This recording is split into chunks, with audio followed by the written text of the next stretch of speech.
them with a broken Civ in a mirror matchup. It's the Malians. Into Dry Arabia we go. Vortex, of course, him and his bro were leading the way with innovation of this Civ, with the discovery that they were more than just a one-punch pony with the Farimbas. No, in fact, they had a literal pony. They could ram down your throat with the scouts plus the sofas. But it's not going to be that easy. We already saw earlier how the HRE could solve it, and now we're going to have to see how he solves a mirror matchup where they could both do the same Val strategies to each other. Make no mistake, folks. This is where you kind of feel like you're in uncharted territory, where in a Malian mirror, you may have figured out this cheeky build that's very volatile, but when you throw yourself into a mirror, it's not necessarily going to work, right? You can try to confidently say, I'll just out-micro him, but does Vortex feel that way? Can he rely on that, or will we reach that phase where someone blinks first and they add in, say, Donzos early on, and that puts them behind because they can never catch these Warrior Scouts? Or are we just going to move into that 6-7 minute timer where both players have 4 or 5 Warrior Scouts, and simply whoever micro is better, micro is best?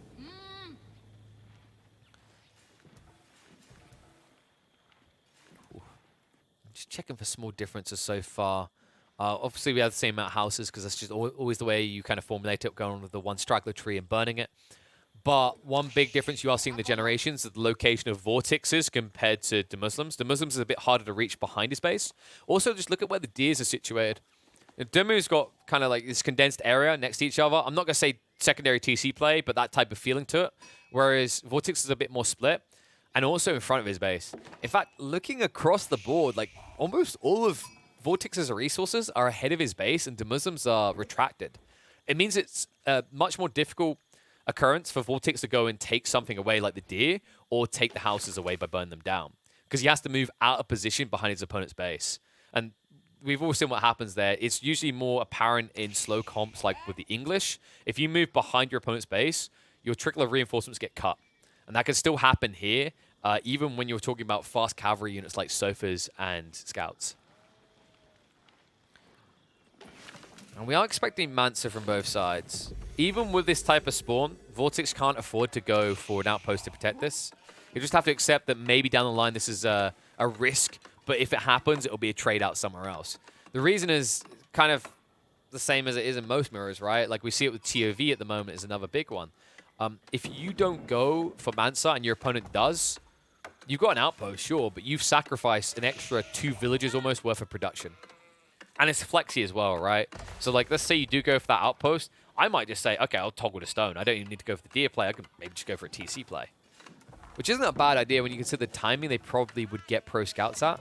Like, you probably could be moving out for a second TC via the passive stone generation. This Mansa build up. Much quicker for the Muslim, though. That's why Vortex was forced to invest more into it. Looking at the sheepies, I think, yeah, Vortex is better off, notably so. And Vortex still has, what? Yeah, he's got to check the back of the Muslim base. The Muslim hasn't checked behind Vortex, so from this stage on, I don't expect someone to get a big clump of sheep the other hasn't. But it does just mean that the Vortex is ahead in that regard. So it might be important.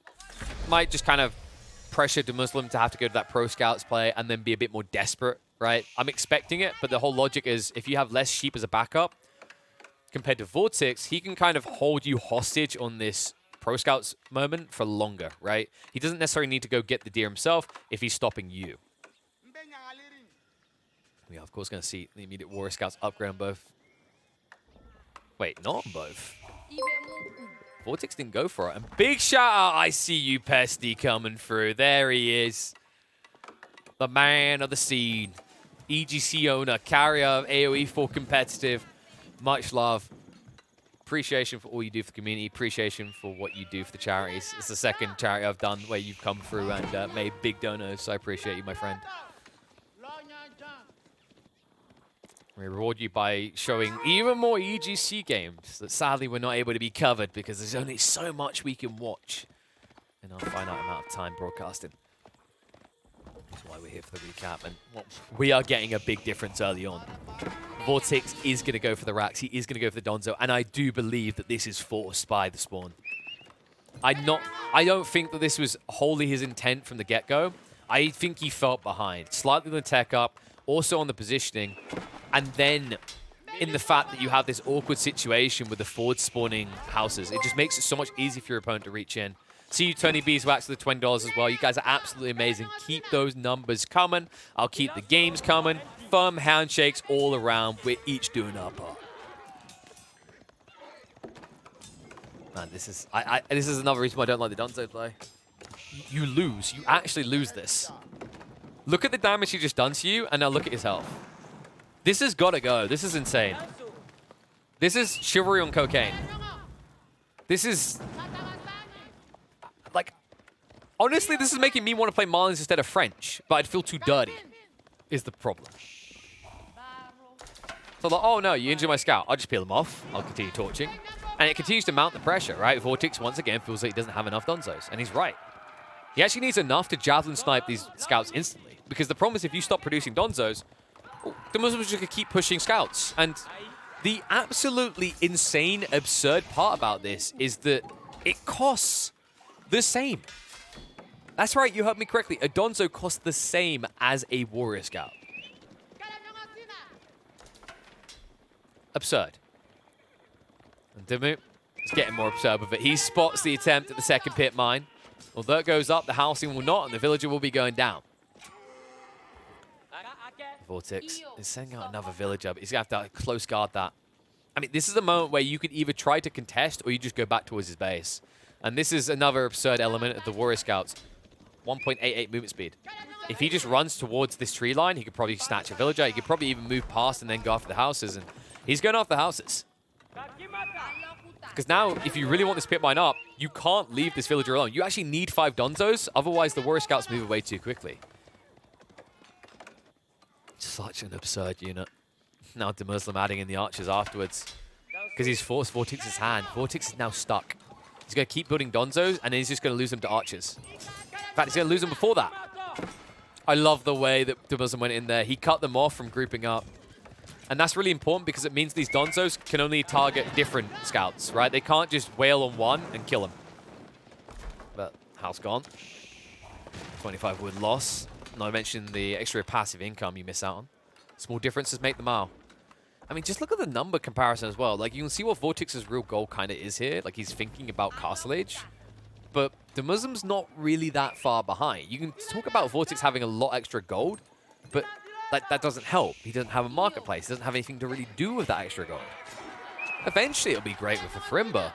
But it's the food number that's really going to matter, because if they take a similar pace, you know, the Muslim could still get there at the same time. Now we see the real weakness of what Vortex just done here. You can just peel off like this. And you're going to lose houses in the process. It's just kind of inevitable at this stage. Also, keep in mind that this wasn't a play that Vortex made that Dumuslim didn't. He got his second pit mine, but is it me or do the HP bars just... I don't know. Is it just pink looks better or do the HP bars just look better here? They look a little bit better, right? Than, like, you know, burnt houses and injured houses. Look at the timings. I mean, this is absurd. I really was expecting to start with Warrior Scouts on both sides, but Vortex, man, he did not have confidence in it. I think he believes in his micro. I really do think he just didn't believe in the position. Now he's suffering because of it. Archers added in, Donzos, exchanging out with the Warrior Scouts. There's a lot being sacrificed by the Muslim. Not sure if he was fully paying attention in the second part of that bout. We'll peel away with a few still alive. Archers still small in count, though, so, you know, Donzos can still contest them. Remember, this is not a point of weakness. This is not the Muslim saying, I'm all in, baby. It's him saying, I'm all up. Up much quicker than Vortex. I say much quicker. You might say, that's only a few seconds, Pigeon, but it matters in a mirror like this. Now, the Muslim, did he ever get his hands on a mill? Did he get...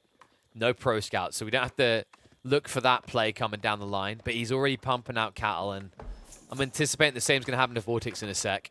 That was why he had so much additional gold, by the way. I don't think he had to push many cattle, if any. Must have been like one, maybe.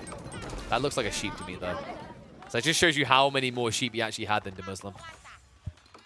The gathering rate of the boar makes it not that bad of a thing to have to go into early anyway. An absurd gathering rate.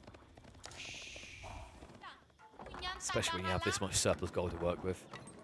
And that's kind of like a what's the move on both sides, right? What do you build here? Well, Vortex chose to go for the Musafadi. I actually favoured the Muslim here, though. Mass Archers just wins. This is not the previous patch. This is not the Musafadi warrior we once knew.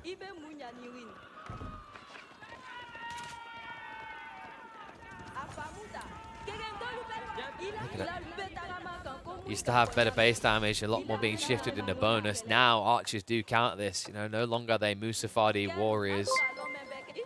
Oh. Big shot of magic. I see you. Thank you very much. More money coming through. Keep it coming. Keep it rising. Look at that. Dude, we've been live for like, what? Is it almost 3 hours? We've already raised almost $400. You guys are absolutely incredible. Let nobody say anything bad about the AV4 community. You guys are the goats. You guys are about to see how goated archers are. They're not Musafadi anymore. They're Musafani. Because it's funny that you think you can spam them like this and win. Get out. Oh, he actually gets baited back in. No, get Aus. Aus! At least you can have a warrior scout, but now it's on a delay. The Muslim now adding in the sofas. Problematic. Vortex has got a few Donzos. He has upgraded them all. But that actually doesn't make me feel better. That makes me feel worse. That means he's upgraded more units. He's paid additional prices of access to his comp. Prices that the Muslim hasn't. And the reason that matters is that the Muslim can afford to invest that price of access into imported armors later on his premium unit. Archers in the meantime continue to skirt back in this fight. I mean, this does not look good. These Musafadi have done absolutely nothing. Compared to anything else you could have built, they've done nothing, right? That's the problem. This unit is simply not what it was. If he was able to sneak around in the back with stealth on this gold mine, that would have won the game. The weird part is he entered and he started attacking. He was going to attack in this area, right? I wonder, like, if in hindsight, Vortex would have tried to flank. But I think that comes down to the fact that the Muslim still has 2 scouts, so you can't rely on stealth here. So difficult. These archers. Poison arrows is on the way, by the way. Or he has a steel tip upgrade. On the mesh, soon to be added in. You can see Vortex is trying to play him at his own game, but he's doing so from almost 10 archers behind.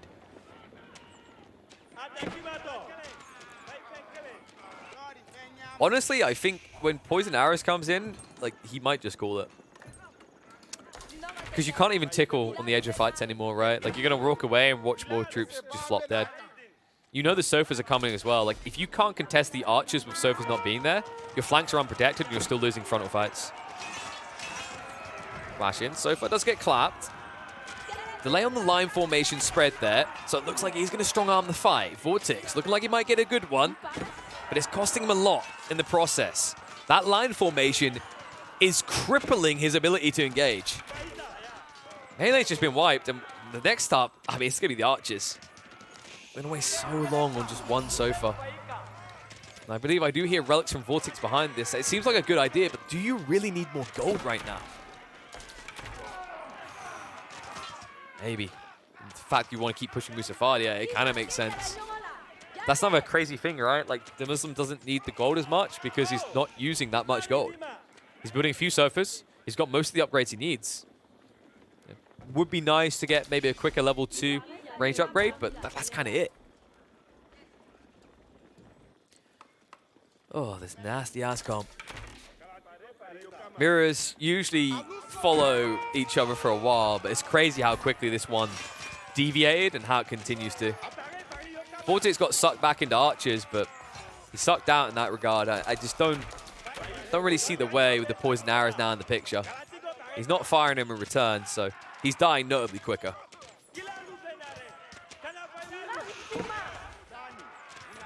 Vortex, he did at least get 2 relics behind this, so some extra eco in that regard, but remember that Vortex is the defender here, folks. Vortex should have more here than the Muslim. Now, I'm not a professional counterer. If you have an account somewhere in the chat, he might be able to confirm for me. This looks like numbers better for pink than blue. And the problem with that is that this is your economy. The moment that you lose your army, the Muslim's going to want to kill something. As these poor buggers here. He's in. You won't get away. Sofa's overwhelming. GG does get called. Vortex eliminated in the lower bracket. The Muslim continues on, keeps the dream alive. He could upset quite a lot of the balance here if he manages to make a deep run. I don't know if he can actually make playoffs if he wins round 3, but he would probably guarantee like 6th or 5th placement overall, which is a big pay bump and a big improvement for a guy who definitely, for his own admission, struggled in the first 2 rounds. He didn't feel like it was his full power. Well, guess what? Baldy Power is here, all right? Saitama's arrived. This is the one-punch man we've been waiting for.